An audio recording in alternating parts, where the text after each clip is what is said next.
What's up, everybody? Welcome back to the video. Today I'm going to be reviewing every episode of Young Sheldon season 4, so let's get to it. Yeah, we're very close to season 6's release, so hopefully in another 2 weeks' time I can release my retrospective on season 5. Then a week before season 6 releases, and I'll be all caught up. I was supposed to release this last week, but had a lot of issues with this video. I'm sorry. There's no actual footage from the episodes. It's just like a still image on the screen. I'm really sorry about that. I tried to upload an actual good video up to YouTube, but it got copyright claimed, unfortunately. I'm sorry. But I think it'd be a good idea to like put this video on the background while you're doing something and listen along. I don't know, just have it on the TV while you're looking at stuff on your phone or something. I don't know. Whatever, let's get to it, okay? This is the longest one yet, okay, even though it's like one of the shortest seasons of the show, okay? That's kind of weird, but there's a lot of stuff to talk about in season 4 compared to the other seasons, so let's just get to it. Season 5's video is going to be so long. Okay, so this is season 4, episode 1, Graduation, one of the only episodes that isn't like a list, it's just one word. This episode, Pasadena, and the pilot, I think those are the only 3 in the series.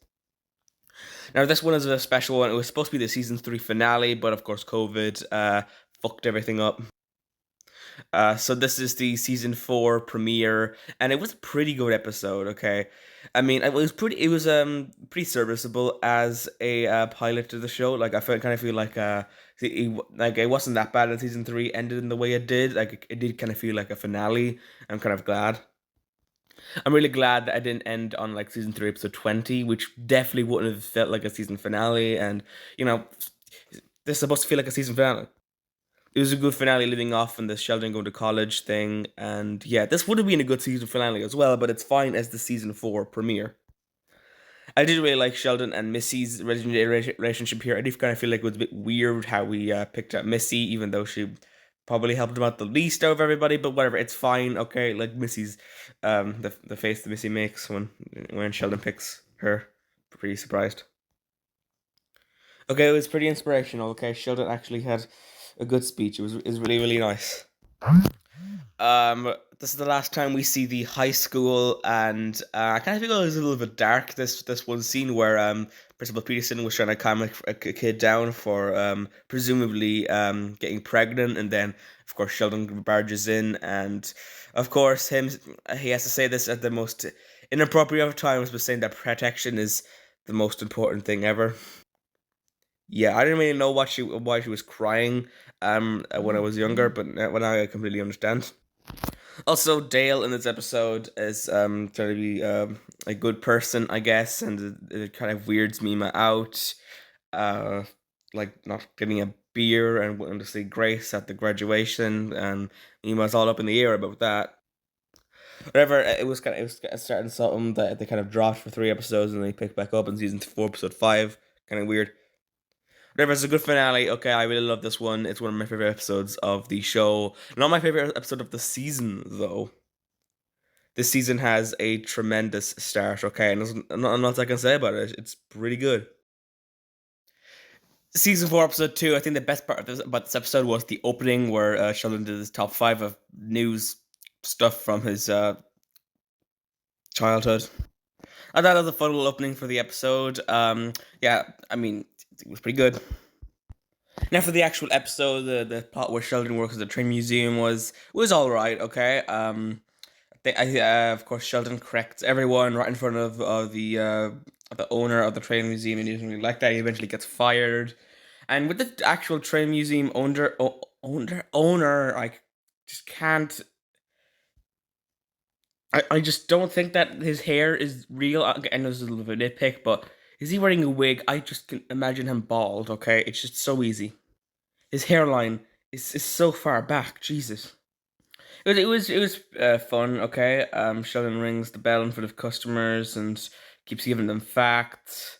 Okay, I guess that was cool. It wasn't amazing, but I mean it wasn't bad. Did like him and Mima talking on the way home and all that was cool, and Sheldon just not understanding that not everyone wants to hear facts all the time. See, overall it was all right, but the other 2 plots are better in my opinion. Oh, okay, so the next plot is Strange. It's not strange. Well, okay, so Missy has her first period when she's going to a baseball match, and it's kind of weird how much the set, how much season three mentions Missy playing baseball and how big it was to that season, and how it doesn't really come up that much in season four and five. But whatever. Yeah, I love George's episode. How he's just absolutely freaking out and all that. That was really fun. And him getting all of everything in the pharmacy, and he just have no clue what he's doing. I thought George was just really funny here, and it was great. It was really fun to see. Okay, and it was nice at the end of the episode where he said that Missy is not his little girl; it's his little lady. This was good. I think it was my favorite plot. Okay, it kind of feels weird to say, but okay, it was nice. Okay, I do like the bond that Missy has with her father. It's really good in these last few seasons. And the third and final part I'm going to be covering is Mary is at home, and while Georgie and everyone else was gone, she was going to watch Roadhouse, which isn't something a Christian should be watching. Oh my god. Then Georgie came back in the house for some reason and caught Mary watching this thing, and basically stays home and talks to Mary about Roadhouse for the entire day. Okay, I don't know why he didn't go to work. I mean, he was going to get fired. Probably not, because Dale is being nice in these past few episodes. So Georgie taking advantage of nice Dale. So that is really nice to see. Wow. So yeah. Again, I don't see that Mary and Georgie is a relationship that we don't get to see every episode. So I mean, it was nice here. It was pretty good. I do love the ending where Mary wanted to watch it with George, and then George said that Georgie looked like the guy from Roadhouse. That was actually really funny, and I don't know how Mary didn't pick up on that earlier. Not really much to talk about here. It's just a fun plot, okay, and yeah, it's perfect. It just sits in the middle perfectly. But So in season four, episode three, Sheldon learns how to ride a bike, and usually the father would teach the child, but George is way too fat, and of course Sheldon gets knocked over on the bike with the chicken and everything. That's kind of that's weird. And usually, the kid actually learns to ride the bike once the teacher lets go, but not in this situation. I love how George just blames Missy once Mary comes there. Like that was kind of funny. And the funniest moment of this episode was definitely when Brenda came over with the fried chicken and just gave it to George. That was hilarious, man. Honestly, I don't even know. I need to explain it. But it is kind of weird seeing George and Brenda interact. Seeing as what happens in season five. But I really do love this episode. We see Sheldon kind of learn to adapt to being left-handed and having a broken arm and all that. So yeah, we learned that Georgie is left-handed, but I'm pretty sure it is the first time we've learned about that. Maybe it was brought up some other time in the show, but I cannot remember. So yeah, Georgie is left-handed. Okay, it was fun. Okay, and then Sheldon eventually learned to adapt to his um left-handed ways, whatever. And Mary was really weird in this episode. Like she was kind of babying him a lot, and it was kind of bothering me because like she just didn't see any problem with it at all. Like, bro, she was like, come on, Sheldon is like 10 years old. He's going to college, but he still needs help in the bloody bathroom. Also the dream was pretty strange with Mary's face being on training wheels. Strange. And if you're gonna say that, guys, then I'm just gonna say that you're strange.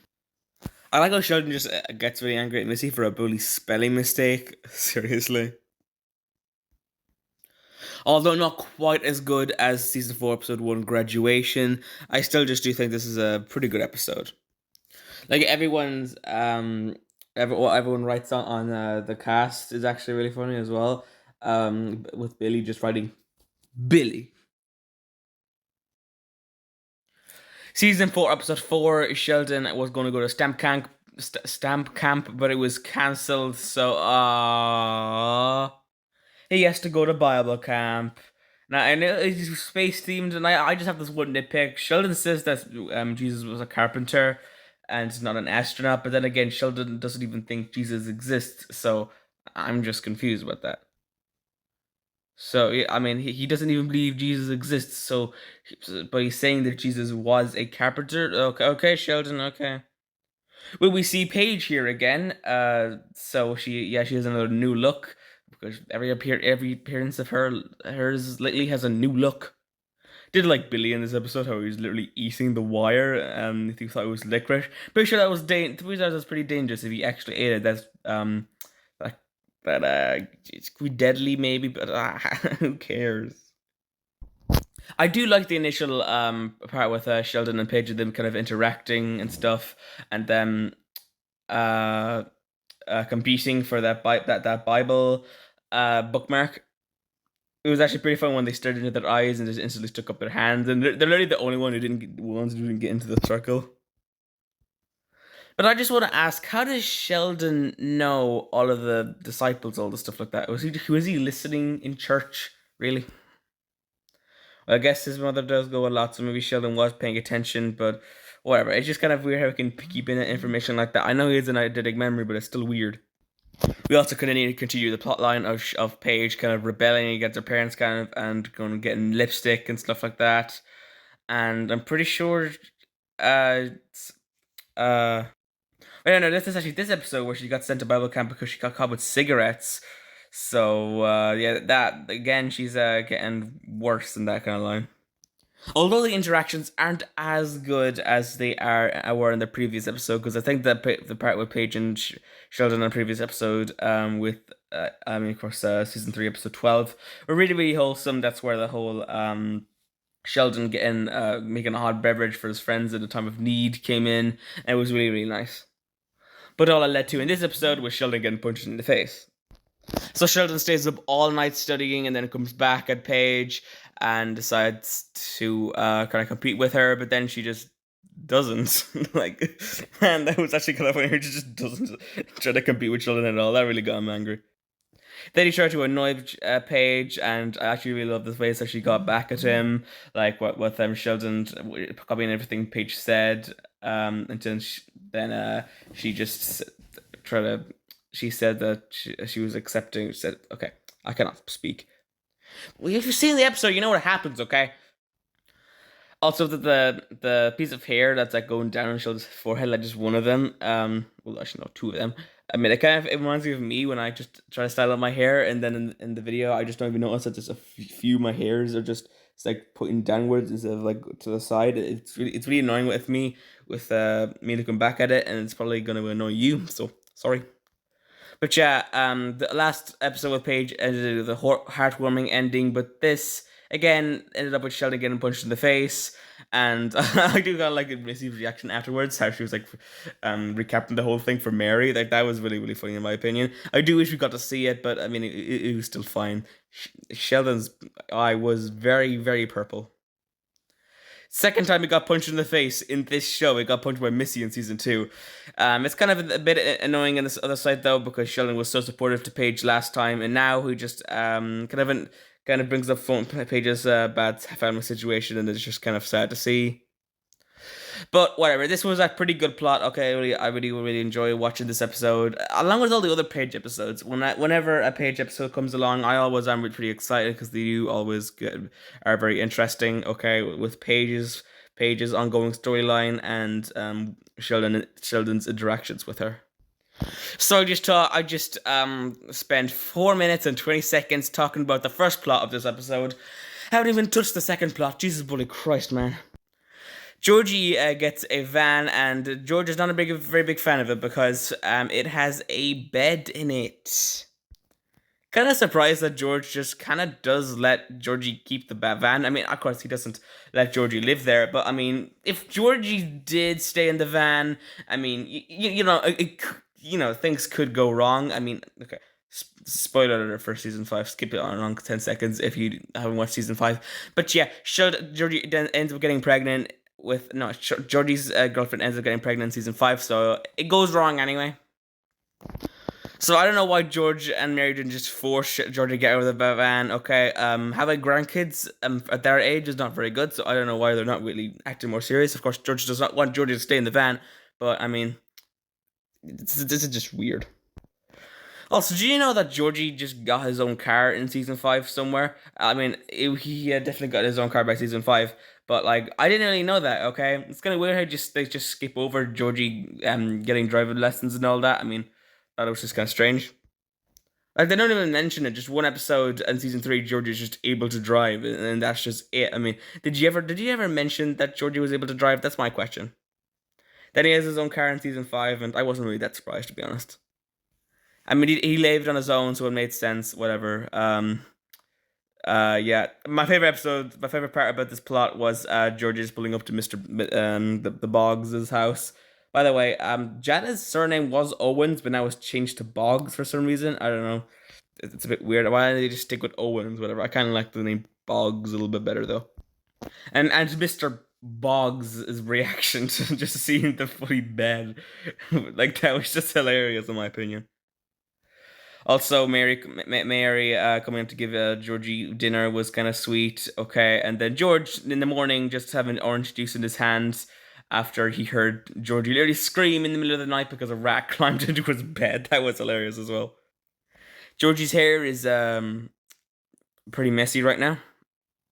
And George just sipping on his orange juice, watching, just looking at Georgie, yeah. And he was late for work again, taking advantage of Dale's attitude right now. And we actually find out that Dale actually did have an accidental pregnancy. It's strongly hinted at, which was pretty weird. I mean, I'm serious right now. How much times could this show mention accidental pregnancies? Like Jesus Christ, it's literally the theme of the whole bloody show. Okay, Jesus bloody Christ, all over the place. Okay, I know that's kind of the theme of this plot. Okay, how Mary and George don't want that to happen, but it's just kind of weird how it happens so often. It's brought up so bloody often. Whatever, although it's not as good as the Page plot, it's still pretty good. I do love this episode, season 4, episode 4, and I've been talking about it for a long time. Jesus Christ, I have a lot to say about this episode. So yeah, let's actually just move on before I hit the 8-minute mark. Okay, so season 4, episode 5, George gets invited to a Kokoja's conference and doesn't tell Mary about it at all for some strange reason, really. Why didn't he mention it to Mary at all? Did he want just to go on a weekend away by himself? Maybe, but he never really says that. Like, I was really waiting for the point where George would tell Mary about why he was being so rude to her for the whole episode, but that point just never comes. It was never explained. I guess maybe he wanted the weekend on his own and stuff, but no, that doesn't happen. I mean, you'd like the part where they appreciate each other. That was cool. That was a good moment. But whatever, man.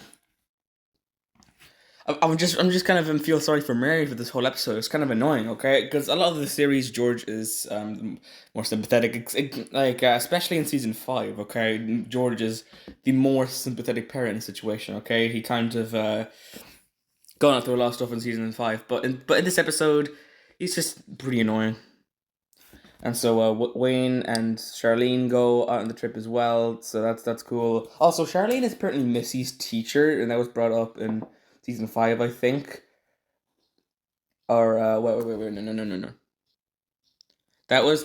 no. She reappears in season 4, episode 13, so 8 episodes later. I didn't actually realize it was the same person because there were 2 different roles, like a teacher versus like kind of a friend. But yeah, it was mentioned in season 5, and I realized that was it. But like that's a really big coincidence, and it's a bit strange. And of course, the Coopers still do continue to take advantage of Dale's being nice phase. I don't even know what to call it, because so I guess he lends them their van. He lends him his van. Yeah, this episode was nice though. It wasn't terrible, although I don't like the George in this episode. It was nice to Mary was pretty good in this episode, and all the other characters, so that was something. But it also kind of felt like this came out of nowhere. Like when in this past it was George this disrespectful to Mary, okay? This kind of feel like it comes out of nowhere, and yeah, it does foreshadow events that are going to happen later on in the show. Ugh. So Sheldon was going to play Dungeons and Dragons with his friends, presumably Tam and Billy. Don't really know why he was excited to play with Billy. I don't even know why Billy was even playing with them back in season 1. Like, why? I don't even understand why Mary's even agreeing to let him play Dungeons and Dragons. She didn't like it back in season 1, and then she's just kind of okay with it now. But whatever. Like, oh, Sheldon's so hyper focused on everything, he doesn't even realize Mary is going until she's literally going out the door to the college's conference. That was kind of funny. Kind of weird how children's and eidetic memory is, along with being, along with not being and okay, wait. Kind of weird how Sheldon has really, really good hearing, but then at the other side of the spectrum, he can also have no hearing whatsoever, and not be able to hear anyone who's hyper focused on something. So Dale says that he and Mima and Misty could play with Sheldon. Yeah, and that's the plot of the episode. I mean, that's fun. It kind of has good character moments. Okay. I was just my last retrospective before this was the Big Bang Theory season 6 retrospective, where the gang played Dungeons and Dragons twice. The first time was at Christmas, and nothing really went on. There was no character development or that whatsoever. And I guess they brought up how Sheldon didn't really like Christmas, but that was brought up before, and then in the later on season 6, it was actually a lot more fun. The whole gang got in it instead of just Sheldon, Raj, Leonard, and Stewart, and it was a lot of fun. There was some cool character moment between Sheldon and Amy, and this one is pretty good. Probably didn't need to go on a tangent, but whatever. It's pretty fun to see the characters. Also, there was at the end of the moment where Missy was turned into a teenage mutant ninja turtle for some reason. That was weird. Dale, Mima finally work things out. Okay, the arc, what they were doing. Wait, what? So I think this the full arc is season 3 episode 20, 21, season 4 episode 1, and then season 4 episode 5. That's the full arc. So they took a bit of a break. So I felt like this was supposed to be like a beginning of a season arc. Like it's supposed to have it's supposed to be a few more episodes in the season devoted to Dale being nice, but they just didn't do that. But it was still good, okay? How they were arguing about that, and Dale for some reason trapped Spider and put it outside. That was weird. And then when he starts being, like Dale again, he just goes gets a beer.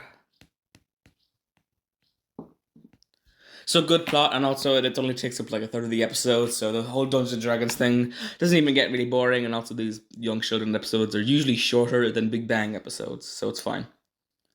So for this next plot, I'm going to have to dive into some season 5 spoilers. So I'm sorry. Skip on ahead past this plot if you want, and go to the next episode if you don't want to get spoiled for season 5. So yeah, Jana gets a pregnancy test. Georgie tags along, and it's kind of hard to watch this episode now. Like, yeah, we know what happens in season 5. If you've seen season 5, I mean, if you haven't, then you don't know what happens in season 5. But Georgie ends up getting a girl pregnant anyway, so yeah, it kind of feels like this whole thing was pointless. I mean, yeah, the whole thing with Georgie I feel like Georgie kind of learns not to make the same mistake as his mother back in season 3, and I don't know, man. I don't know what to say. But Georgie was very scared about getting pregnant. Shouldn't he have learned after this situation not to do stuff with a girl afterwards? I don't know, man. This is just really annoying. Georgie thinks about what it's going to be like when he's going to have a baby, so who knows, but man, maybe that will be season 6. I'm just going to say one thing that's really strange about this episode is that in one of those visions that Georgie has, his mother says that it's like bang like Guns N' Roses, and one of the guitarists has hurt their hand, and she wants Georgie to fill in. But does Georgie know how to play a guitar? Is he even into that kind of stuff? Like, that was never mentioned before. It's just strange. Okay, I don't really understand that, but whatever. I like the conservative conversation at the end. And Georgie just kind of stood there a lot when he was when he was talking about Mary and Jenna. Jenna kept moving forward, and then Georgie stood there for 10 seconds before him moving on forward with her. That was a little bit weird. Whatever. I know it's hard to watch this episode, but whatever. I mean, before the recent events that happened in season 5, this was a fun plot to watch. Okay, it was fun. Whatever. Nothing really much to say here, but it was cool. Okay, although Janet is probably my least favorite out of all the main Georgie's love interests. I mean, it was still fun to watch this one, I guess. But yeah, it's kind of dated at this point. Yeah. And it does kind of make you think: did they always plan the events of season 5, or were they just kind of make it up as they go along? That's what I want to know, because it kind of doesn't. It feels like Georgie was never supposed to get a girl pregnant here. Okay, in this episode in season 4. Okay, at least in the Big Bang Theory, and Georgie's nephew.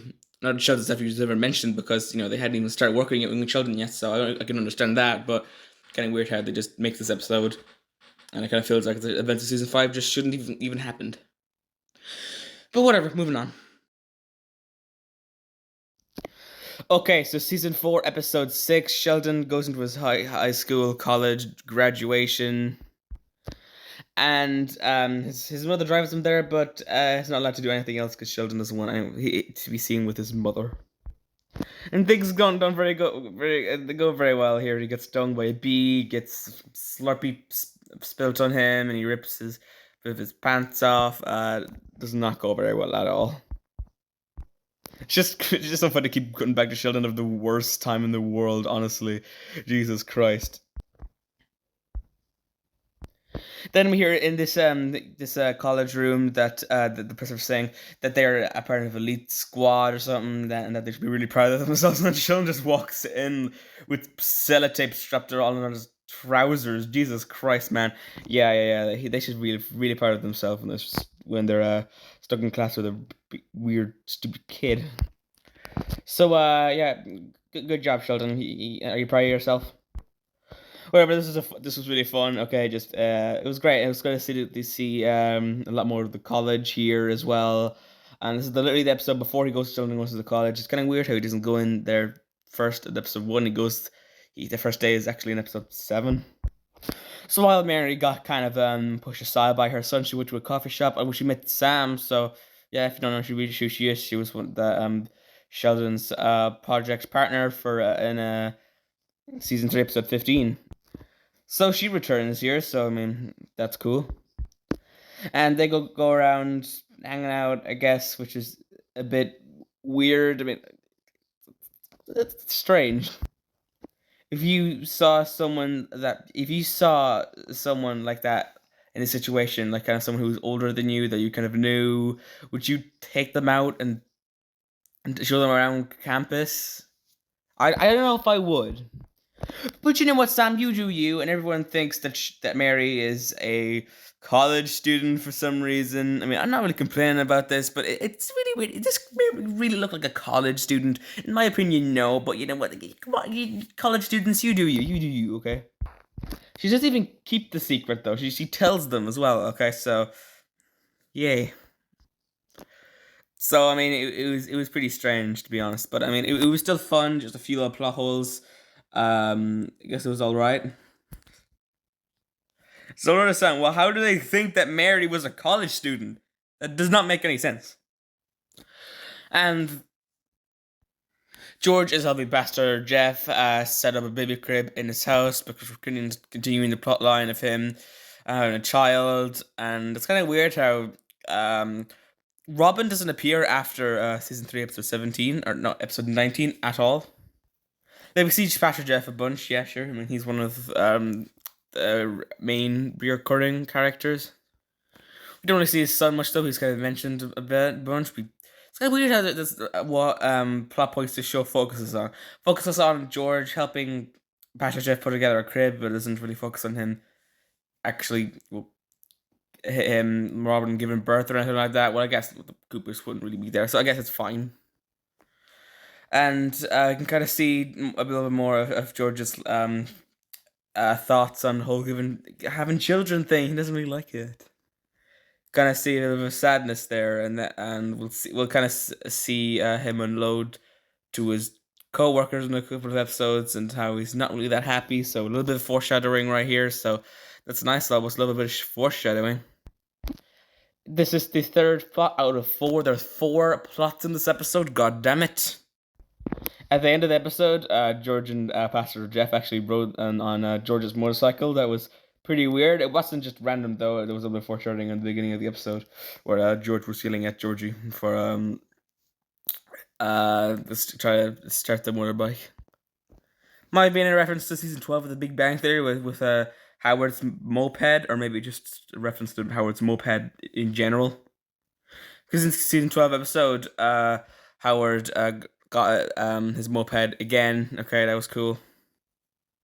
And after, because Bernadette didn't allow him to, and I'm presuming Mary wouldn't allow George to ride a motorcycle either. So I mean, I'm sure it's a reference.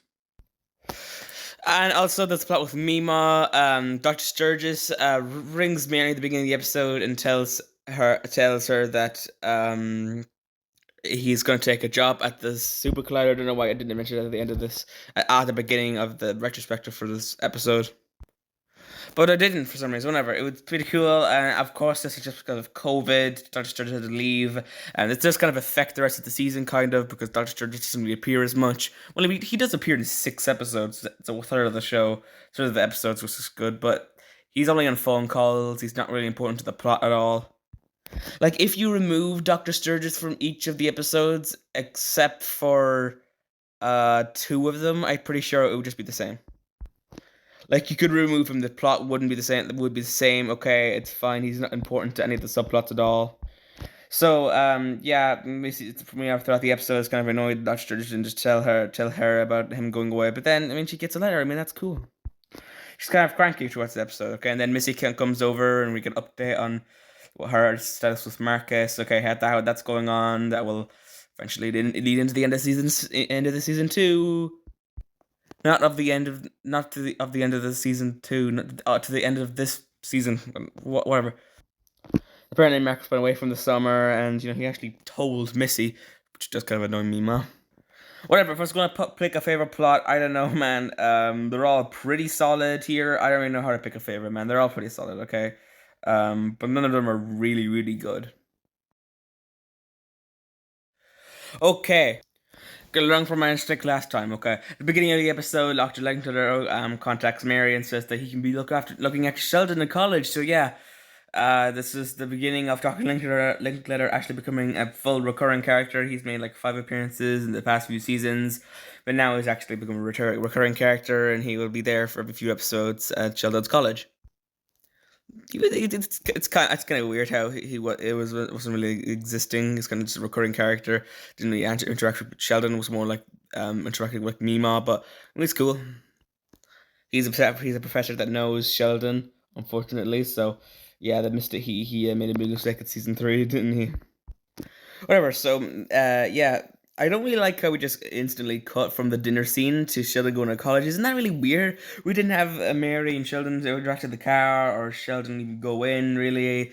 We just cut to him in Dr. Linkletter's office. It was really, really strange, whatever. The main plot of the episode is Sheldon battling this philosophy professor. Okay. I mean, it's funny. I like how she takes off her shoes and everyone else does that as well. That was funny.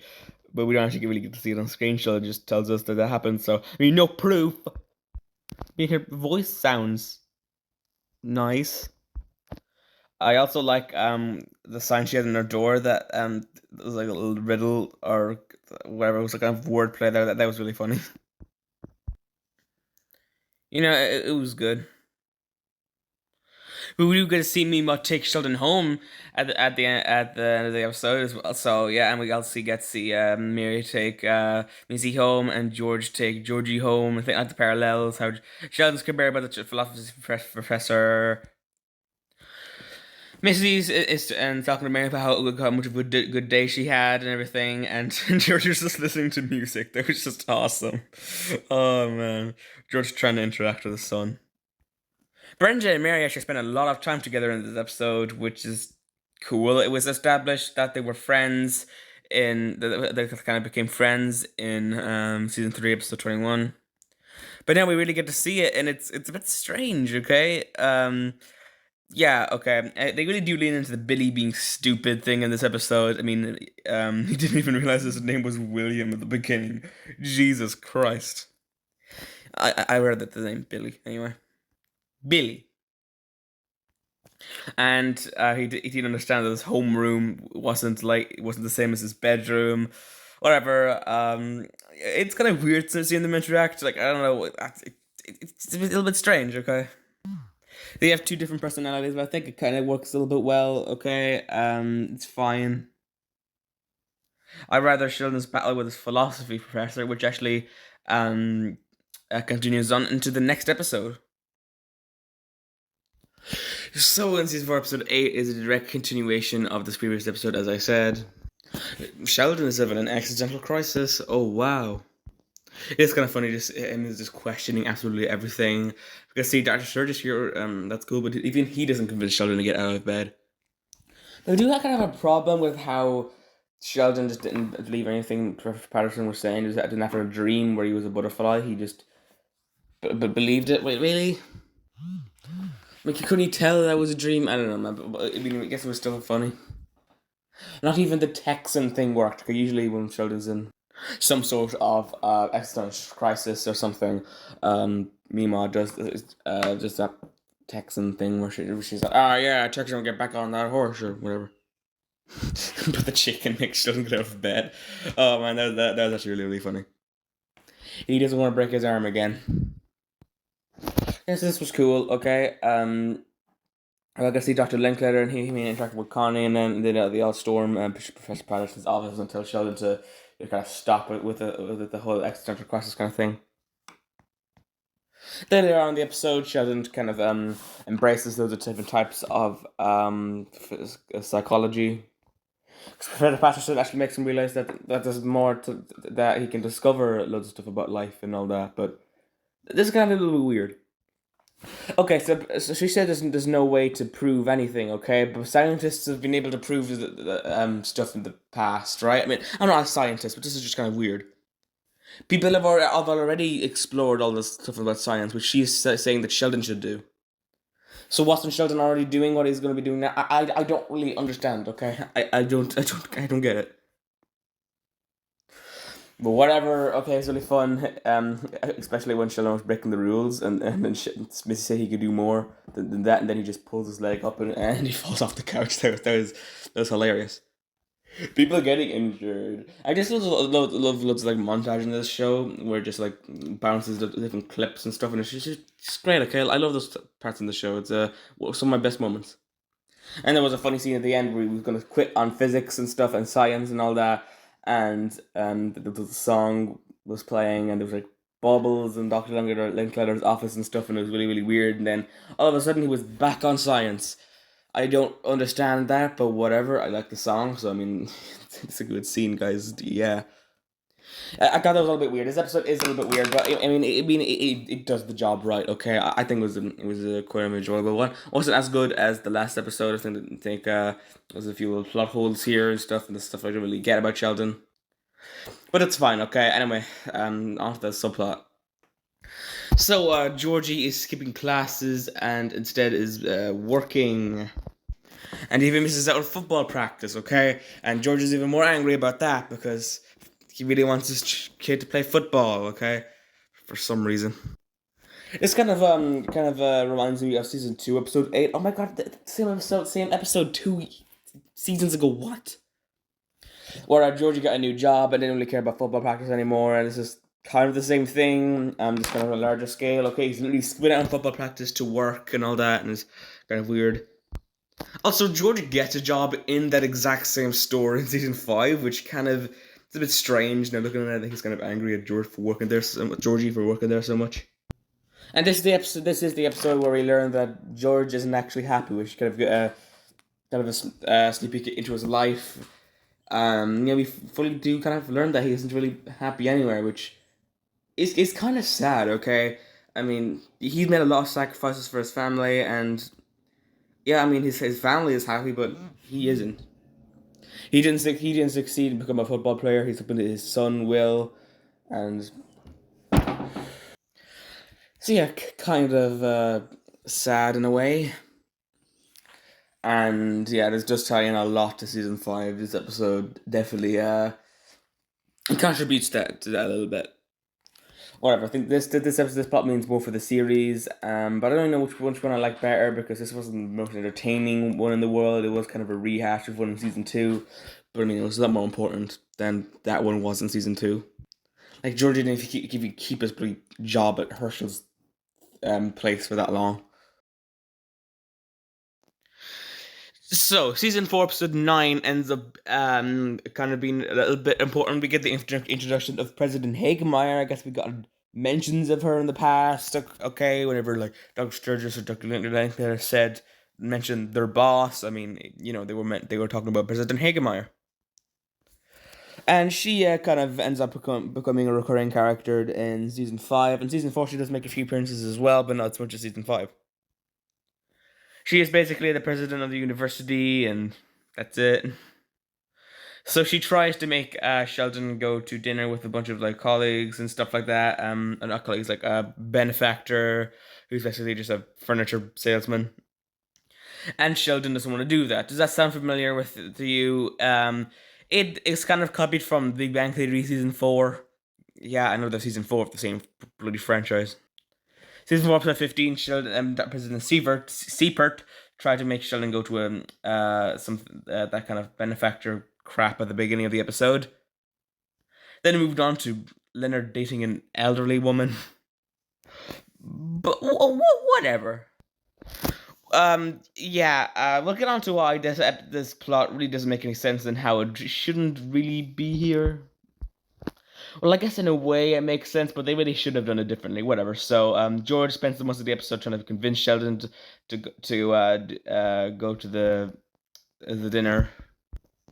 Well, I guess the middle section, which isn't really that long, considering the episode is only 18 minutes and has 3 different plots. There's only like a few minutes really taken up of that time, A discussion in the car, a discussion at home, and we see Billy, and them interact. It's actually kind of funny. We actually get a mention of Herschel's motor shop as well. Actually, I kind of forgot it was mentioned in season 4. Billy's talking about that. That was kind of funny. I just like how Billy's talking about something completely different to what Sheldon's talking about. He just goes completely off rails, and I think that's just hilarious. So that was kind of funny.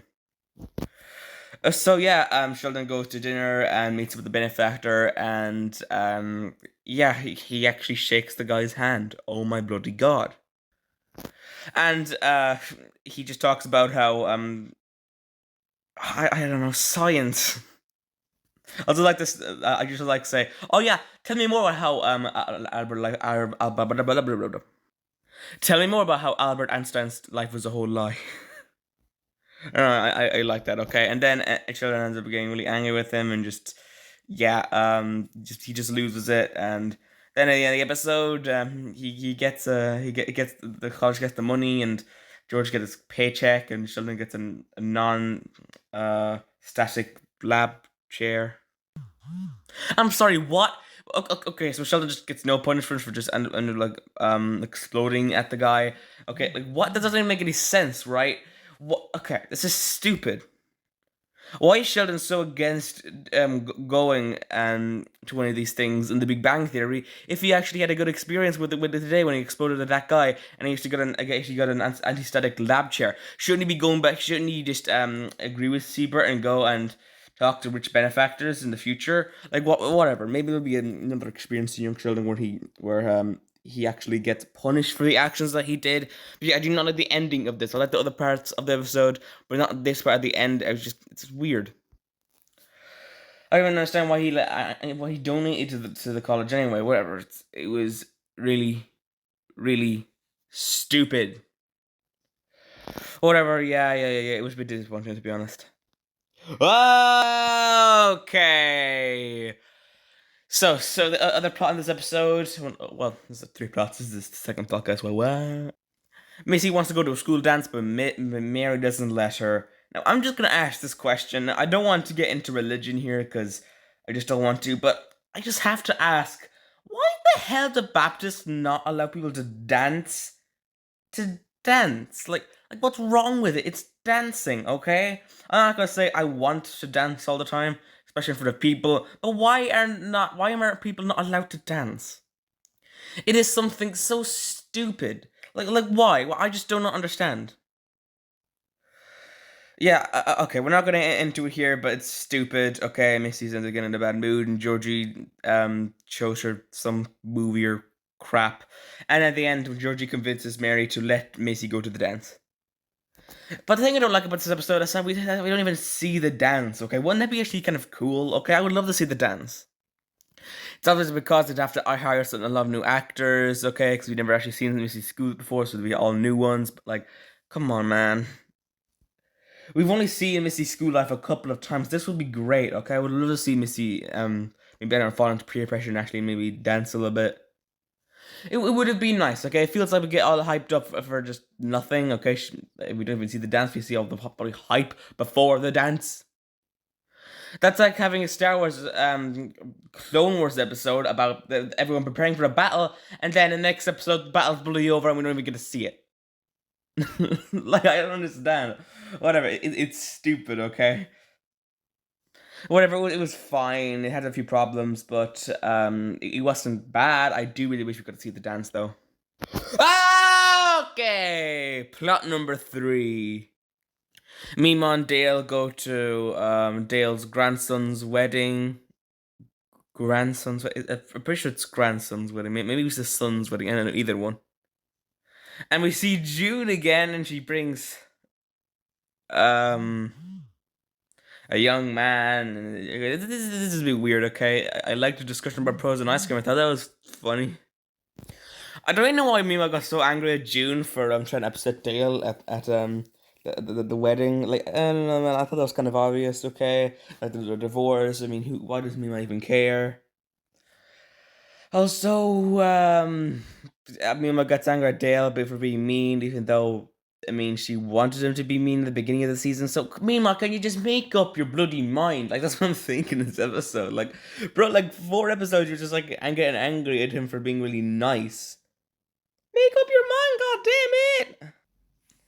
Whatever, it's fun. Okay, whatever. That was good. I'm getting these plots are getting less and less easy to discuss. Nothing really much to say about this one. It doesn't really go on for that long, so whatever. None of these plots are really that great. Every one of them have some sort of issue, and I really don't know which one to pick. I don't know. So, season 4, episode 10. I do like the beginning of this episode where Sheldon goes through history and talks about all the scientist assistants. You know, I think if I was going to learn history, I think we could have cool to learn off of Sheldon. Or, you know, just Jim Parsons. I feel like it's kind of, you know, I didn't really mind this introduction, even though I don't really like history or school or anything of those subjects. But I mean, it was nice. I did not mind the first 30 seconds of this episode. But then again, it was 30 seconds, so I don't know. There are usually more of these little intro segments, and there'll probably be more of them in season 6. But my favorite part about this whole episode is the montage of Sheldon using different methods to convince Dr. Linklater to let Sheldon be his lab assistant. I mean, that was really, really funny, okay? The music playing was good, and it was just really funny. And like after Dr. he calls Dr. Linklater in the middle of the night. He finally lets Sheldon be his lab assistant, and then adult Sheldon says, "If you want to get something, you have to just try and try again, like relentlessly beg." Yeah, that's the lesson from this episode. But Linklater only wants Sheldon to do all the dirty work, and that kind of annoys Sheldon, so he quits after a while. And George gets really angry because I don't know, Sheldon quit, and George thinks Sheldon has to stick to it. It says a lot about George's character, okay? Sheldon, if he doesn't get what he wants straight away, he just quits everything and like that. But George doesn't quit, okay? He's not a quitter. Okay, so it kind of does. It is actually kind of cool how they both bounce off of each other. And then Sheldon eventually gets back on the lab team, and Dr. Linklater does the exact same thing as Sheldon did, because Sheldon finds a flaw in the experiment, and Dr. Linklater wants to see what it is. So he goes through the same thing. He uses different methods to get Sheldon to tell him, but he doesn't, because he knows his place there or something like that. I thought it was funny then it ended up being a fire in the lab. I don't know why Sheldon getting in trouble for it, because I mean, come on, man, he should have just told Dr. Linklater, but okay. I do like this, okay? It was a pretty funny episode, in my opinion, and it was pretty good, and yeah. It is actually the beginning of a plot that kind of goes in and through seasons 5. I'm pretty sure it's the same experiment that Dr. Linkler and Sheldon are working on. So it's the same experiment that leads into the end of season 5 and stuff like that. I'm pretty sure it's the same one. It's kind of like the Air Force project that Sheldon, Leonard, and Howard were doing in season 10 of The Big Bang Theory. Kind of like that being a big storyline that kind of crossed 2 seasons. Hopefully, this can continue into season 6 of Young Sheldon. The other plot is Georgie and Mr. Lundy working together on a aerobics commercial. Yeah. So Mr. Lundy, he was alright in season 1. I liked him actually in season 2 and 3, but for season 4 and 5, oh Jesus.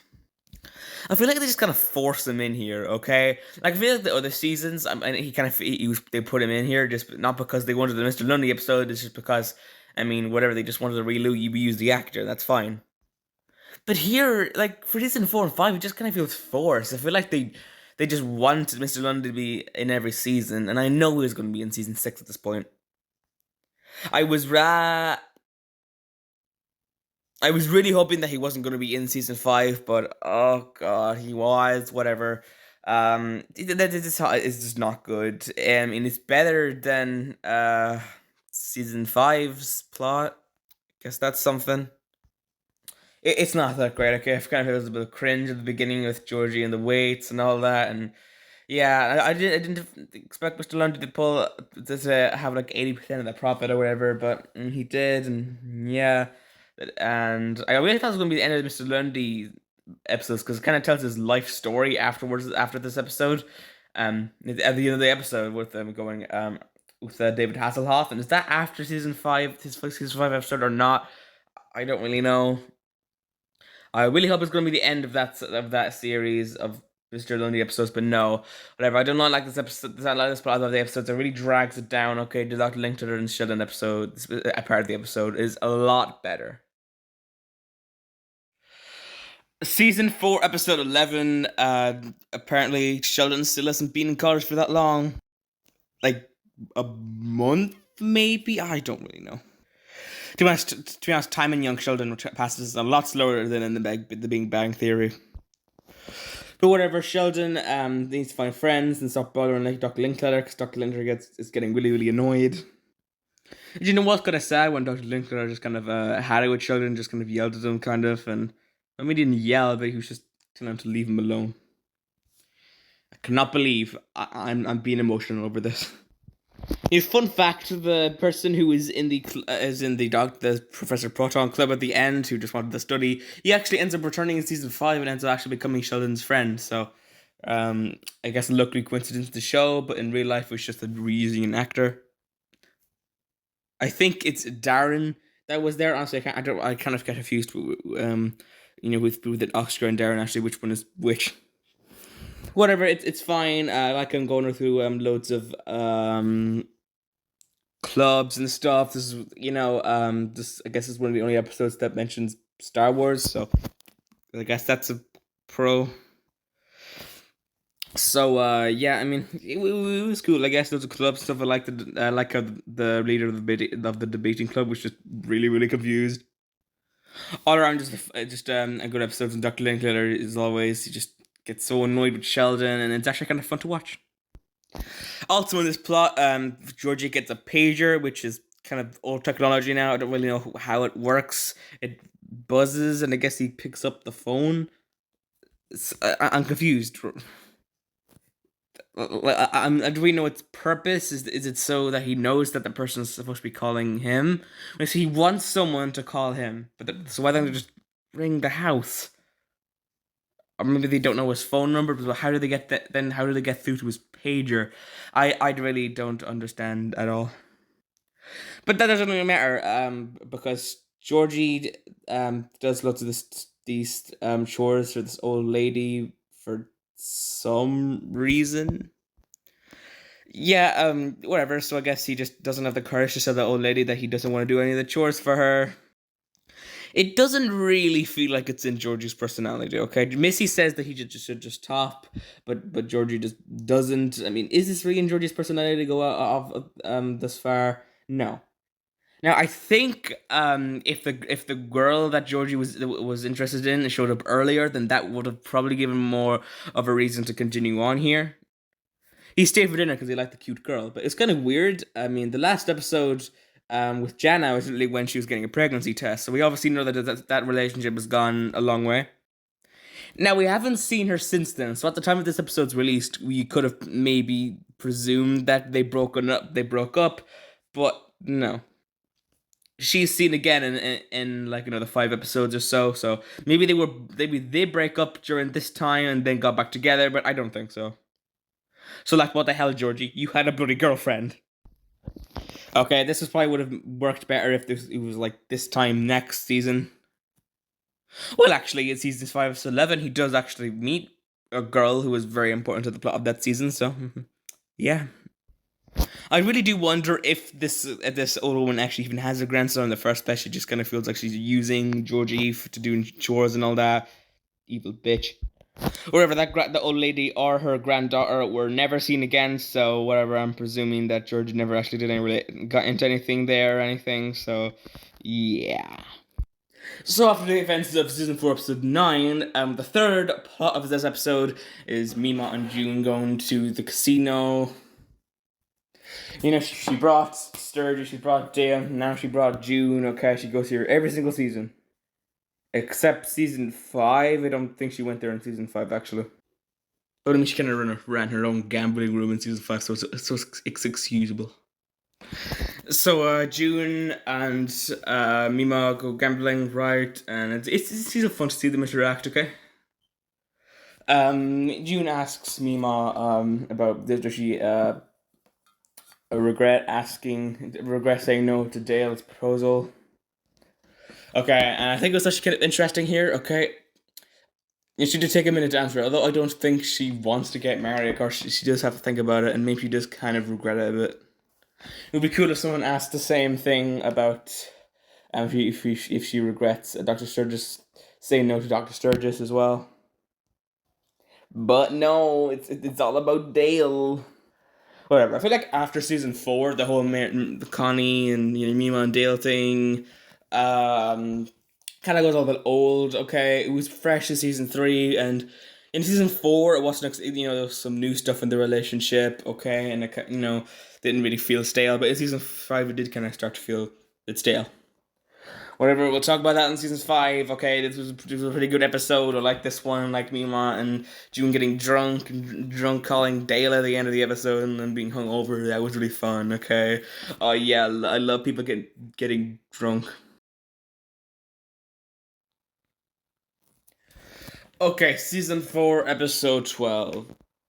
Mima stumbles upon a science experiment with Sheldon, Dr. Linkletter, and she wants to join in, apparently. Yeah, this was a little bit strange to me. Like, just I never thought Mima was the person who wanted to contribute to science, but sure, I guess she could find a way that she could help out. This episode is a bit weird. Of course, Dr. Linkletter goes back to simping over Mima. We don't get to see that as much well, we do get to see it, I guess, as much as in the other seasons, because I mean, Dr. Linkletter, whenever he appeared in previous seasons, he would be flirting with Mima, but he appeared less in the previous seasons and make things way too complicated sometimes. For some reason, Dr. Linkletter is fine with Sheldon in this episode, which is kind of weird. Like, he's usually really, really annoyed with him. Like, last time he just absolutely flipped out Sheldon, but now here they kind of act like just regular, like Dr. Linkletter doesn't act like Sheldon's the biggest pain in the ass in the world. And they probably should have told me about that she wasn't going to make a real contribution to science until another, like, 30 years or so. So, yeah. Wait, was that referencing something that's, like, modern? Like I said, I think it was, like, 30 years until the gyroscope, or not gyroscope, something that the thing that was there. I mean, I think Mima will be allowed to see it because her death isn't confirmed in the Big Bang Theory franchise, but you know what, she could be dead by now. Oh god. I mean, it would be kind of cool if Sheldon confirmed what happened to Mima, are some of those big family members afterwards. But I think I'm more interested in seeing what happens to the main cast of characters. Whatever, it was fine. So I've seen Dr. Sturgis again as always. Okay, although he's only appearing on the phone nowadays, it was just still cool. Okay, change our minds, guys, please. Jeez. So is it started? Yeah. Oh my god, I have.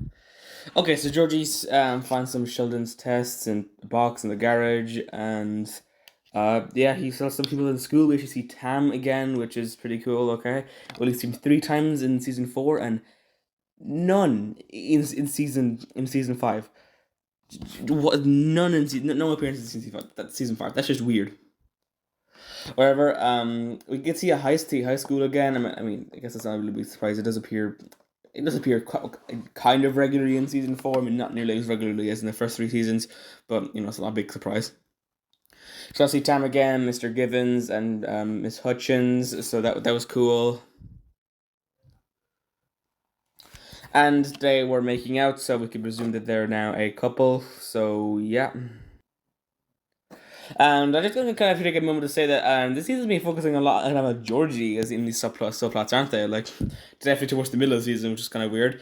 Also, the season just has a lot more subplots than the previous 3, like altogether. Focusing a lot more on the more of the family members, which is pretty good. Okay, and this season still feels like Sheldon is the main character because he has a plot every single episode that you can obviously focus on and say that yep, Sheldon had the main plot in that episode. But you can't really see that in season 5, can you? It kind of loses Sheldon being the main character. Did like this whole plot with Georgie and him going to the copy room to copy some papers for Sheldon. I thought this was actually pretty entertaining. Kind of reminds me of the early season 3 episode where Georgie's tried to sell the candy. But we don't have Veronica here this time. She doesn't appear in season 4 or 5. Would like to see her return at some point. Okay, so also in this episode, Mary sees Pastor Jeff and Brenda walking outside, and she kind of gets a bit annoyed because, oh my god, she can't join them. Yeah, then she ends up realizing that Brenda and Herschel moved out. So yeah, Herschel kind of moved out. So yeah, I'm recording this kind of after I record the part of the other episode of the other parts of this episode because I kind of forgot to talk about this plot, which is kind of weird. Like this is definitely the most important like kind of pretty important for like the entire series, to be honest. This is kind of where things start to change. It kind of puts in place for what happens in season 4 finale and season 5, and I think everything kind of starts crumbling from here. You know what I'm talking about, okay? But I'm not gonna spoil it because I do know some people haven't seen season 5, okay? Because it's not available everywhere. But I mean, it is available on YouTube, to be honest. In little chunks. Okay, just such a season 5 episode, whatever. See, it's a bit unfortunate that Brenna went through this situation, and I do like it. Brenna was kind of acting a little bit of a bitch towards Mary again, and because she was in a bad mood, and yeah, it was pretty cool seeing Mary in the situation, and it's kind of weird how Mary went over and gave her a pie, and then, I mean, Brenna all of a sudden acted nice. I don't know. Once she opened up to Mary a little bit, I guess then she opened up all the way. It was nice. I liked it. Season 4 episode, what was it? 13. Mima on the way home from college runs into a cat, and then for the rest of the episode, Mima has to ride an old geezer bus, and Sheldon has to learn school at home. I want to do school at home because he's not going to get in a car because he's traumatized from the experience. Lived a little flashback to season 1, episode 3 in the beginning, and the clip with Sheldon in the car wash, that actually was kind of funny. So yeah, I love the jokes they make at Mima, and that she did kind of miss. She did kind of miss the breaks. She did kind of admit it at the end. Now, in someone in the Big Bang Theory, Sheldon said that they would put Mima into like a place to hang out with old people. It wasn't like a home, but it was just somewhere to hang out with old people in like afternoons. They said the Mimo kind of hated it, but now she goes every day. Now and it's a good place for her. I'm pretty sure they kind of based this episode off of that. And maybe it would have been nicer if they did just go with that concept exactly, because now it kind of doesn't really make sense. Like, uh, okay, I don't think Mimo was in this home yet, but probably takes place after here. So, I mean, if she likes hanging out with old people now, then why didn't she like to go into that place? Why didn't she want to go into that place to hang out with old people, like Sheldon said in the Big Bang Theory? I know it's kind of complicated. We see President Hagemeyer here, and it's the first time we get to see that she will pretty much do everything to Sheldon.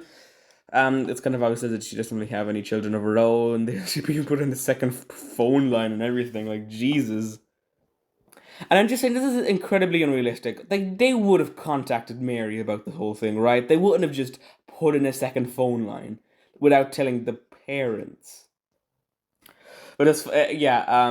So I know people are gonna say, it's a little bit. It's kind of annoying how Sheldon's referencing modern day technology so much here, and that there could be, paving away for modern technology and stuff. But I don't know, man. I kind of liked it. Okay, it was fun seeing Doctor learn how to get rid, just and really annoyed and stuff, and with him over the phone. And it's actually his last appearance from the season, and for the rest of the season, they focus on Sheldon not being in college. Actually, no. Dr. Linkler just doesn't appear. Actually, there's still a few more episodes with Sheldon in the college. Yeah, this is fun. Okay, I get back towards the end, and this is one of two interactions we've had so far with Mary, talking to President Hagemeyer. I'm just saying, so far, like those two interactions, especially the second one, I'm presuming Mary does not like that woman. Like, especially in the season 5 one. Okay, we'll get to that. Oh man, end of season 5, guys. It's coming pretty soon. Okay, we're getting through these seasons pretty quick. You get the season 5 one out before season 6 starts. Christ almighty, I'm so busy. Now I'm on to me. I'm going to the geezer bus. I like how Mary's kind of making fun of her for on the phone actually as well. That was a funny thing. Okay, it was nice. There's nothing really much to this one. It's kind of hard to talk about. She just hangs out with old people, and that's kind of it. They go to the salon. Okay, you see the woman with the white hair get a good glow up. Other ones just get like their nails painted or something. But yeah, I mean, it was fun. It's definitely not as good as the one plot with Sheldon. But I did like this episode. Okay, people say that season 4 isn't as good as season like 2 or 3, and although I do kind of agree with that, I don't think it's quite as good. I still think it's on the same level. Okay, it just sounds great. The slightest bit, guys. Okay, guys, I'm just saying right now, season 5 is where I do think there is a little bit of a downgrade. So I know I'm spoiling it, okay, guys. Okay, but you don't know why. You don't know why I think it's a grand downgrade. So stay tuned for the season 5 retrospective. I'm guessing if you've made it this far into the video, you like my content. So hit that subscribe button, guys. But if this episode is good, let's move on. Okay, so in season 4, episode 14, Sheldon does a battle to the death in tax war. Gets involved with the IRS, and for some reason he's taken to his office to talk. I don't know why did this happen. Okay, I don't really understand tax at all. Even though I do business in school, I probably should understand, but I don't. I actually do kind of like how they use chess to kind of talk to overlay the match that's happening, because I feel like if they're doing it normally, it would be extremely boring. And you know what? I have a chess related video coming on at Alpha Channel Extra soon, like maybe another week or two.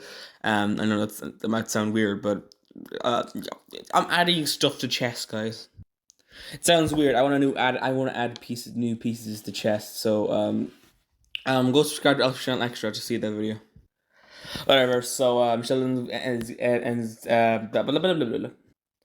Sheldon realizes they're going to fail, so he leaves the room, and yeah. And George does one of his classic speeches, and yeah, he gets Sheldon back in the game.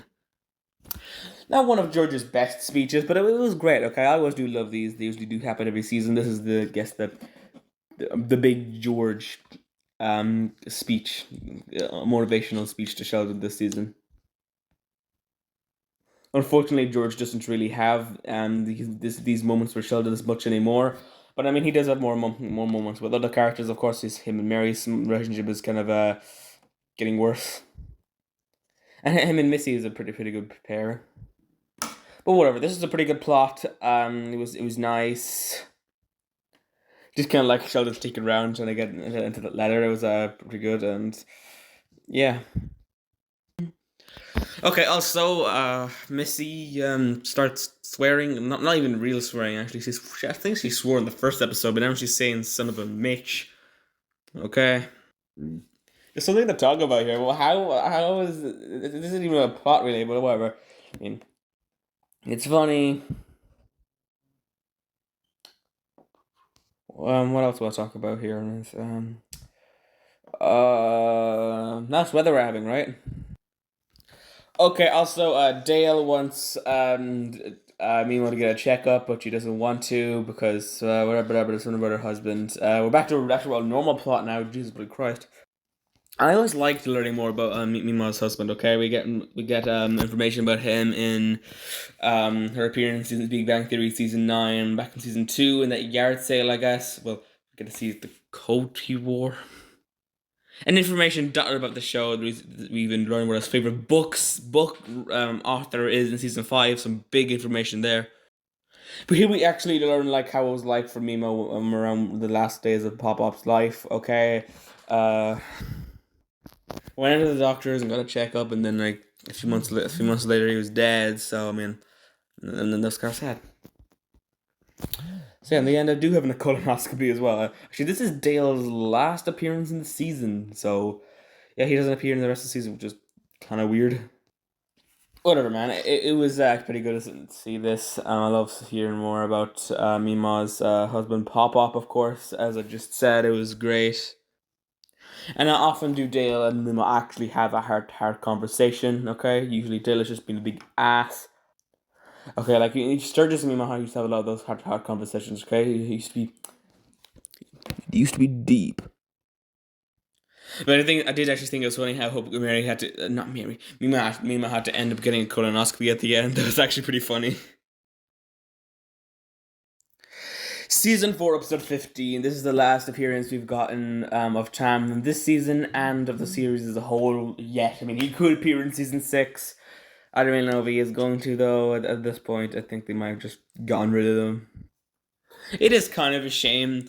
I guess Tam doesn't really have a place in the story anymore. But whatever, this episode is pretty good. Sheldon wants to get this railway game because, of course, he does. But he can't get the money. Mary could get him the actual computer, but not the bloody computer game. So Tam gets a bootleg copy. I guess copy. So he used his copy of the game. Yeah, he's committing piracy, guys. So arrest Sheldon Cooper right now. And yeah, the virus kind of spread, and I guess that's kind of the theme of this episode: heartbreak. So that was great. And so the virus kind of spreads through Sheldon's computer, and he talks to this guy over the phone, okay, and then it ends up that Sheldon cannot get his files back, and all the parents' taxes were on there, and all of Sheldon's crap. So it was just Tam's last on-screen act.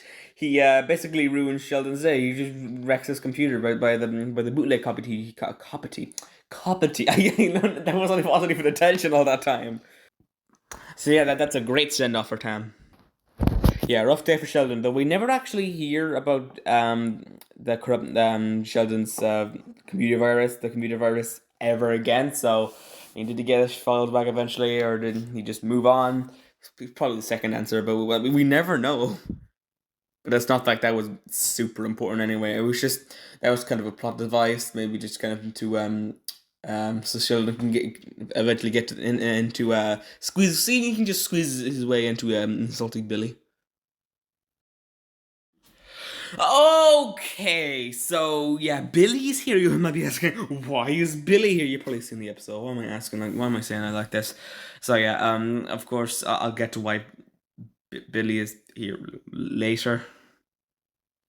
Okay, so basically, we're talking about Billy and playing poker with the guys, that kind of stuff. I actually did kind of like that. I like how we got insight into kind of George's parents. Even we don't really know their names, really, but at least we get to know what they were like.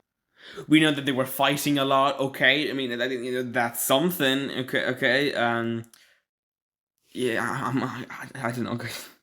We saw the principal again. We saw Mr. Givens again. We saw Wayne again. We saw all of those characters again. So it was pretty nice. And Joe and Sheldon came out and said that everything in his computer was gone. They're never going to come back. And Billy and Billy was there. And I was just, and I was kind of sad. I was kind of sad at all points of this episode, especially when like Mr. Givens said, "Come to Papa." Like, jeez. I feel really bad for Billy. Okay, think about it. Like, the Big Bang Theory always thought of him as like a bully. Okay, because that's why Sheldon portrayed him as. But I mean, he isn't really a bully. He's just a sweet little kid. Okay, and it's just sad. Yeah, whatever. Yeah, I think it was actually nice for Wayne to invite him to try to get George to invite him to play poker. That was nice, and it's kind of the start of like George and Billy's good friendship. I did that was kind of like in season 5, episode 5, where they had that kind of nice bond. That was really nice. And now I'm just really annoyed when we go back to season 1. We had the really awkward scene between them when Billy went to their house and brought eggs for Missy. Yeah, okay, and with the addition of season 5, there's 2 reasons to be kind of weird about that scene. Okay, so also Brenda, Mima, and Mary all go for drinks, and I don't know why Mary wanted Mima to be there. Like, come on, aren't Mary and Brenda friends? Like, really? Like, she's like so quick to say yes to Mima being there. Like, just, I don't really understand. Okay, well, maybe Mary felt awkward being around Brenda after the divorce. Shut up! Okay, that was a little bit rude, but really, guys, shut up. Whatever. This is pretty fun. Okay. Mary gets pretty worried about her relationship since Brenda's is kind of crumbled beneath her. Whatever. It's kind of weird. Looking at this episode between them, and then looking back at season 1 where they got into that big fight where Mima pulled a big chunk of hair out of Brenda's head. They just don't mention that at all. That's so weird. And Brenda's the one that said, "Oh, but how does that come? How is it taking this on to hang out? It's not like you pull a big piece of my hair out or anything." But maybe kind of spins a lot of this plot just really sad, like, oh. But yeah, it is kind of a sad episode. This one, it doesn't really have a very happy ending. I mean, 3 out of 4 plots basically kind of end in just sadness. But I mean, there is one that doesn't. Also, Billy's at the house because Brenda's going out, and like there's no one else to man Billy. I guess gonna have to patch. I guess I have to tell you because I set it up earlier. So yeah. So Missy wants to go on a date with a boy. Oh my god! And she's gonna go to the movies to go see Beauty and the Beast. Oh my god! She doesn't ask Mom because Mary because she's busy, and because it's a boy. Okay. She asks Georgie, and yeah, she brings Missy to the movies in this episode. Yeah, 4th plot. Jesus Christ, there's a lot going on in this episode. Okay, it's really jam-packed of crap. So we get to see the return of Jana. She hasn't been here since season 4, episode 5. So I mean, a 10-episode break. That was a smaller break than and then in between like season 3, episode 18, and then the first episode she was in season 4, I think, and they were supposed to be like broken up during that time. Did they break up again? I don't know. Yeah. So I guess we get to learn the. Yeah. Yeah, guys, we get to learn the yeah. Okay, the yeah is just it's just amazing. Basically, Jana said "I love you" to Georgie, and Georgie said "samesies." Stupid. What was it? When did they say samesies? When was this? Well, like, when did this take place? Was it in season 3? Was it in season 4? I don't really know. Why did he say samesies? Whatever. As I said, this is the same plot. This is the only plot that doesn't end in just sadness. Again, it's actually kind of like a hopeful ending, even though the hopeful ending of this episode ends up getting crushed to bits in season 4, and I guess in season 5, episode 3 as well. So yeah, I mean, it was pretty nice. Okay, they patched things up because of course they did. I really did like the episode with Veronica came over to the Cooper's house, and I like the relationship that Veronica had with Missy. I mean, we kind of get to see a little bit of this here, but I mean, they don't. Jana and Missy don't interact much. I would really like that. Okay, man, my number one, no, not number one, but the thing I really want from season 6 is to have what's her name? Mandy to interact with Missy. I had to think about her name for 10 seconds there. Like, 10, it took me 10 seconds to think of that. Come on, man. I'm losing it. I would like them to interact, okay? The thing is nice, okay? I mean, I just did kind of like the little bit of interacting they had here.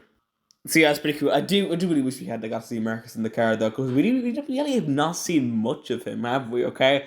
We haven't even really heard him haven't really even heard him speak, so yeah, that's a bit weird. So yeah, the ending part of this episode I think was nice. Kind of recapped everything up well, all 4 of the storylines that were going on. It was nice, and Sheldon's monologue there was just really nice, and the foreshadowing that this episode did was actually really good. Okay, I like how kind of reference what happens in the finale. Sheldon talks about heartbreak and how it's hard to contain, which was nice because heartbreak did kind of spread throughout this episode, and how when he was talking over the Missy plot that you can try to reboot and start over, okay, and it was nice. Anyway, you could say that, I mean, after which finale say, yeah, Marcus and Missy kind of broke up, okay, and okay, if you're and you can and then they get kind of remember the good old days when their hard drive was clean. Okay, it was nice. It was really nice. Okay, I know Sheldon might have not meant to reference Missy's plot at all, but it was really nice, guys. I really like that.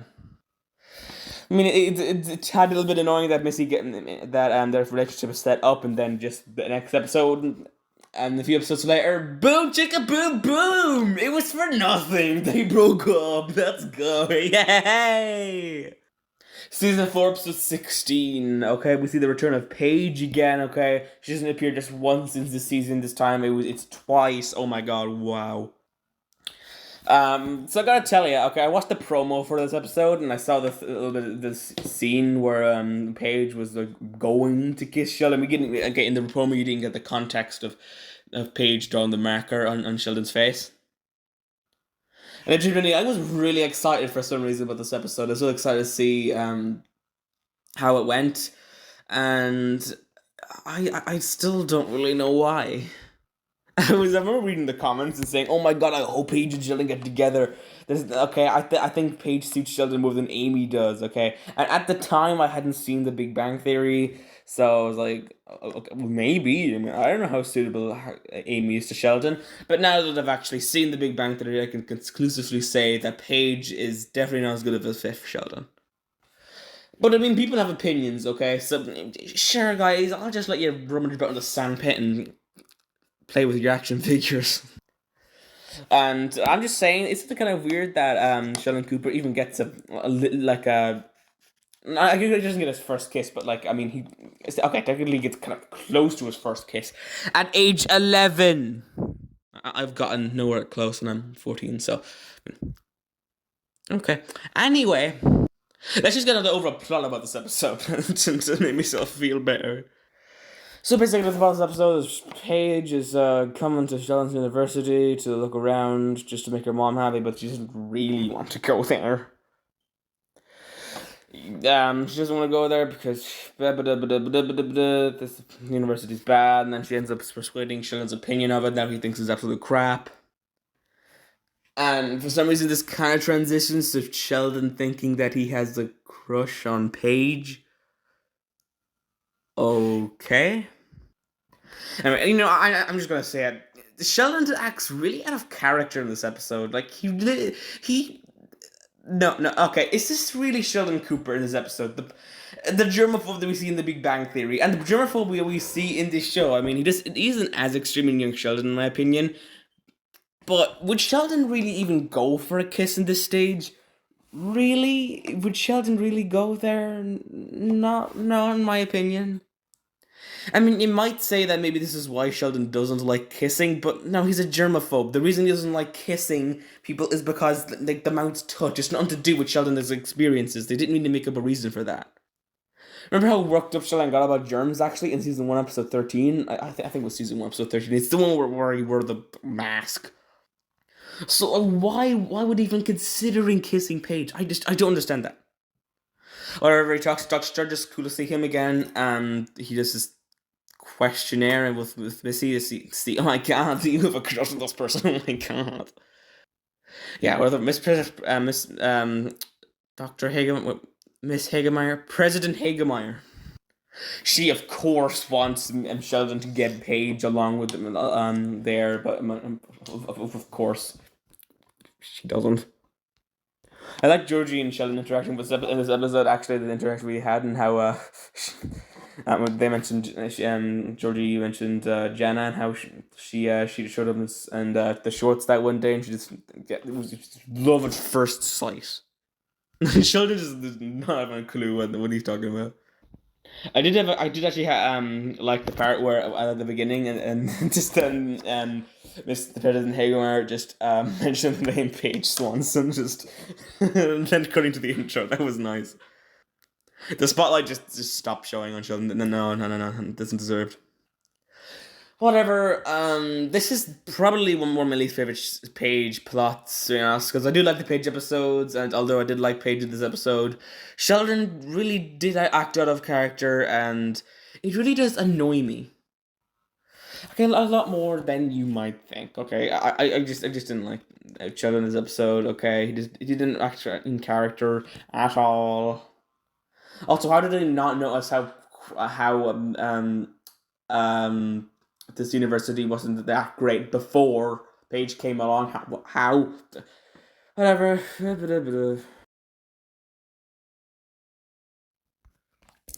Okay, second plot in season 4, episode 16 is Mary gets a haircut.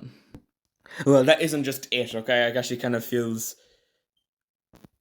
like she doesn't really have a purpose. She's just going around doing everything for everybody, and it's weird. Whatever. She goes to get the haircut because Brenda got one. And she's like, "Yeah, I need a haircut.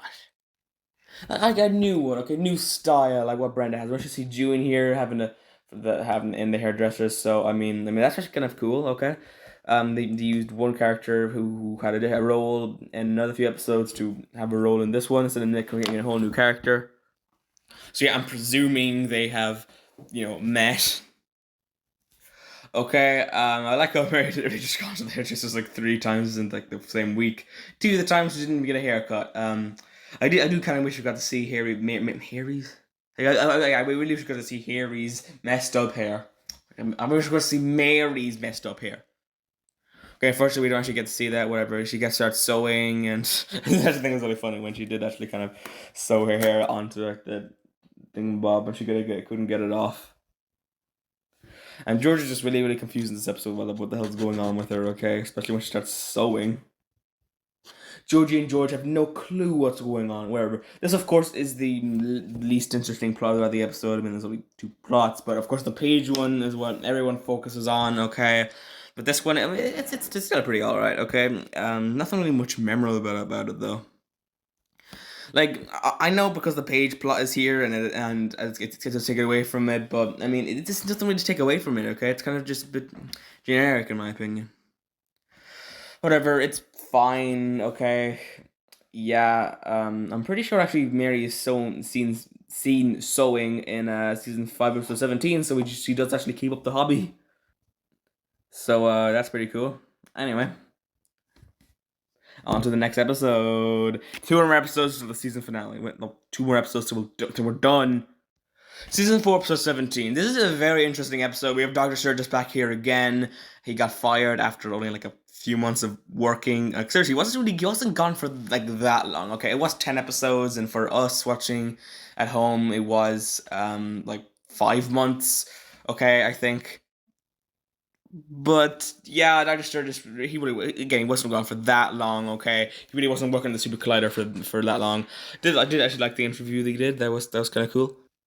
And this has been the first time that Dr. Sturgis has interacted with anyone in the flesh since like back at the end of season 3. So that's a pretty long time. That's like a year. Okay, well, a year in real time.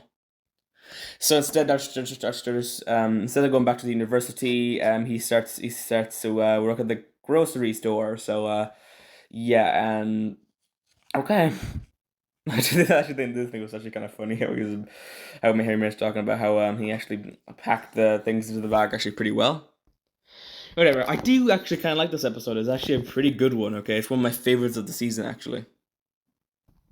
I do like that we're doing Doctor Sturgis. Okay, like had a bit with Mima in season 2, had the break up, him into hospital, and then breaking up, and Doctor Sturgis getting over the breakup in season 3, and him kind of moving on, I guess. And then season 4, okay, I had to take a step back there, they move on.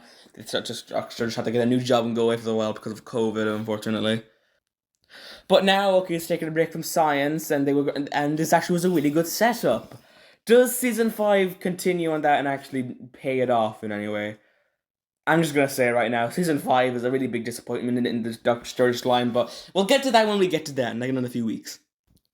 This episode takes great strides in the whole Doctor Sturgis and Mima front, but whatever. And the black hole thing and Bob, that was a really cool discussion they had over dinner, and yeah, and when they were doing that scene where everyone was freaking out because the black hole was being created and all that, and there was the blue light. It was a really awesome scene, one of the best in the show actually. Kind of course, it wasn't real, but it did always remind me of the tornado scene. You know, this is one of the 2 times where the Coopers actually put in a life-threatening situation.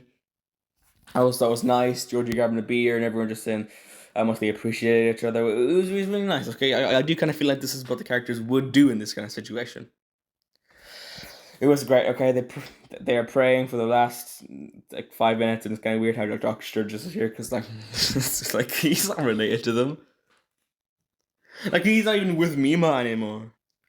So yeah, I mean this is one of the only episodes of season 4 that doesn't have any subplot at all, and it is a big dinner scene that is basically the episode. Okay, half the episode they're just eating dinner, and you think that'd be kind of boring, but it's actually pretty nice. Okay, because they keep cutting away from the dinner scene. Okay, and just seeing the characters talk, it is good. Okay, come on, I like that. Okay.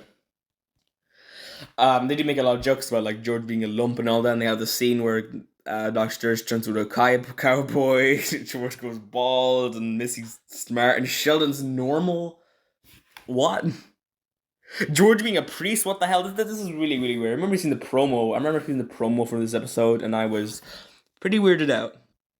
Yeah, but yeah, I guess this is kind of one of my least favorite parts of the episode. I do kind of feel like Mima kind of Mima's speech gear drags out. She's really slow talking because she's a New Yorker. But then again, it's just kind of saying like that pineapple pizza is like my least favorite part of the pizza. I still love pizza, and I still love this episode. There's also the part with the Sheldon twins beating up each other. That was really, really fun, though. Man, just all the alternate universes was just was really, really fun to see. Okay. And towards the end of the episode is really when it shines. It turns out that Dr. Sturgis actually wants him and Mimo to get back together. Okay, it's kind of weird how Dale isn't even mentioned here at all, though. Okay, that was an imaginary scene though. Okay, and I do like how when they're walking back to the house and Doctor Sturgis was going to talk to Mima about that. He didn't kind of linked into the theme how you only have a limited amount of time on this earth. Okay, if you want to say something to someone, you should say it. And Sheldon was talking about older Sheldon was talking about how he never got to appreciate his father much when he was alive, but in this night he actually did, which is just a nice moment for you two. Okay. That was nice. Okay, this episode is just really, really good. Okay, it kind of feels like the last episode of the Coopers is kind of in their younger selves. I don't know. It's weird because season 5 does change up a lot of the aspects of the show, and the season finale changes. Just kind of is the start of that. Okay, so it's kind of nice to have this nice episode. This is the last of, I guess, early show Coopers. Okay, season 5 onwards, the thing is like it's a kind of a new era for the show. You know, with all the drama that goes on in the show now, it's kind of feels like less of a comedy. But yeah, this episode was really, really good. And I really thought I wasn't going to be talking about this episode that long because I only had one plot, but I'm talking about every one of these episodes for like at least like 3 or 4 minutes. Okay, let's move on to the season finale. Oh, it's the part with Georgie and Dr. at the end in the shop and then the store. I thought it was really funny. I thought he actually got fired in that scene, but no, he didn't. He's still working there in season 5. That was a really, really funny scene. So, season 4, episode 18. This is a pretty complicated episode, okay? I do like the whole theme of the whole snooker. No, snooker. Pool? Is it snooker or pool? I don't know. How all the balls kind of hit off each other and unpredictable, just like humans. Okay, I like the theme of this episode that humans are just pretty unpredictable. There's a lot goes on in this finale. I know people have some opinions about it, but I think it's actually a really good finale. Okay, although all the characters do act, I guess, a little bit differently in this episode, but it makes sense.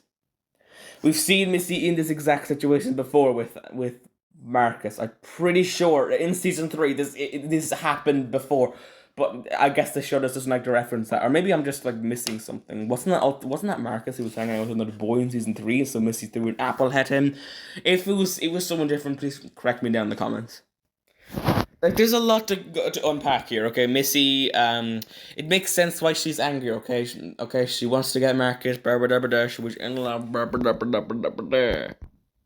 Okay, I did kind of feel sad when Missy ripped up Sheldon's picture as well. I remember hearing about that in The Big Bang Theory when Sheldon first spoke on that he actually sent Sheldon a picture of himself and signed, and it was awesome, but actually that picture was ripped. Like, we never actually knew that. And Sheldon does actually act pretty annoying, and George didn't tell him told him to leave her alone. And when Missy and Sheldon were arguing, and George just really didn't want to get off the couch, thought that was actually pretty funny as well. George does everything he can to try to fix the situation. Okay, he really does try. He tried to take Missy out for ice cream, and that doesn't work. I mean, and then he left her alone, which I think it was kind of what George probably should have done. He really does try in this episode. Okay, George isn't the best parent, but he does legitimately try sometimes. Again, this episode he was trying. And I guess Mary wasn't here. Maybe it might have gone better with Mary here, but yeah, we're gonna get into some crap now. I mean, crap for Mary. Mary, some of the Mary did wrong. Not the episode was bad. I mean, she had to stay over at church later than usual. I mean, she had to go over for Pastor Jeff, which kind of happened before as well. This episode just have some repeating ideas, but I think they're kind of fine in this episode. Okay, like, okay, yeah, Mary feel like she was doing everything, and Peg was a little bit annoying, but you know, it makes sense for this episode. Okay, Mary, yeah, she should be angry at herself because she just thinks she can do everything all right. Okay, she handled the situation worse than George did. Okay, Mary really shouldn't have grounded Missy. She had no clue what was going on, okay? She just yelled at Missy and that was it, okay? Georgie really tried to sympathize with Missy. Okay. Mary really shouldn't have stormed in, okay? That really wasn't her territory. Shouldn't have done that, Mary. And so Missy runs away, okay? And Sheldon was over at Mima's at this time, kind of hanging out. I do kind of like how Sheldon just made Mima make the cookies from scratch. That was hilarious. I also like how fast Missy and Sheldon kind of patched things up. Okay, they're siblings. Okay, like come on, let's take out for each other. But I do think it was kind of weird how Missy didn't really stop Sheldon for coming after her. Strange. And I do like how they go to this hut, and I'll discuss this hut more in the next episode when I'm covering season 5, episode 1 in that video. I feel it's weird. It's a hut. No. It's a shed. Why? So Mary and George have a big fight, and through all of this, Georgie wasn't really there. Like, it's literally, Georgie was not in this episode for like the first half of it, which is kind of a little bit strange, but didn't really fit in anyway. So when he comes home, and he gets right in the middle of their parents arguing, which like for him must be pretty weird. Like, he just literally is right there, right in the middle of the argument. Okay, yeah, and George kind of blows up in Mary's face. We've kind of seen this building up for a while now that George wasn't really happy, so he finally unleashes at her, and it's pretty sad to see. Okay, this is definitely the start of Mary and George's marriage, of course, not being healthy at all. The first three seasons, their marriage was fine. Okay, we saw some pretty good moments between the two, but now things are falling apart. And I did actually love Georgie bringing Mary soup, though. Although he didn't add any water to it, it was nice. it did kind of feel like they're living up to the statement that Georgie said that he was looking after both Mary and Missy, so I guess it's the start of that. They don't follow up on this at all in season 5. Like, seriously, the whole Georgie looking after Mary thing was completely dropped. It was not seen at all in season 5. But at least we can kind of see what will happen maybe in the later seasons, when George dies maybe, and I see after that when Georgie is actually taking care of the two. So yeah, that's the season. The last scene, Brenda comes to George and asks him if they want to get a drink or something, and that's the last scene. Okay, sets up some stuff for season 5, and that's it, guys. That is the entire season. Let's talk about it as a whole. Okay, so that was season 4, and it was interesting. Of course, it was the shortest season of Young Sheldon. And I guess this the second shortest season of the Big Bang verse overall, only be beaten by the Big Bang Theory season 1.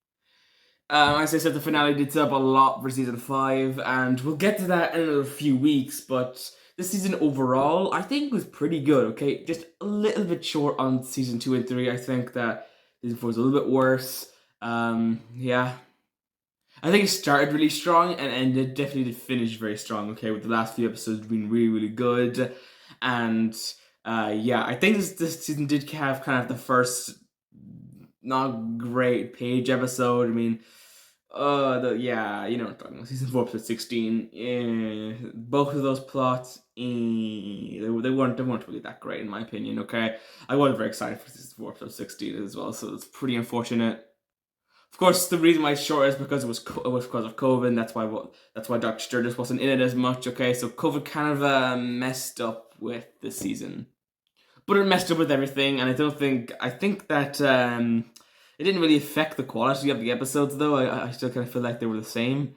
I feel like the show would still be going on to have the same quality if COVID didn't hit. Okay, just have a few more episodes there. But it doesn't feel like any of the episodes were like missed. It doesn't feel like it cut out any episodes. Probably because the episodes that might have cut out were just unnecessary. So yeah, it's not really much for me to talk about. It's kind of weird because I have a lot to talk about after I review all the episodes for season 5, because we haven't got season 6 yet. So I'm going to be going over a lot of that stuff and the characters so far. And at the end of that, that's going to be a lot of stuff after I think we review the season 5 episodes and the season 5 retrospective. Whatever go though, guys. Hope you enjoyed this video. If you did, smash that like button. I'm gonna do some quick calculations. So September 3rd, right? 2 weeks. Wait. So it should be 4 weeks until season 5 retrospective comes out. So okay, 2 weeks. Big Bang season 7 retrospective. Then the week after that will be season 5 retrospective, and then it'll be leaving 1 week for season 6 to release. Oh God, man! I am really overdoing myself with these retrospectives. I'm gonna take a big break of Big Bang retrospectives after this, and of course, I can't do another Young Sheldon retrospective until season 6 finishes. Whatever, guys. I hope you enjoyed this video. Bye. Oh God, season 5. You're next after Big Bang season 7, though.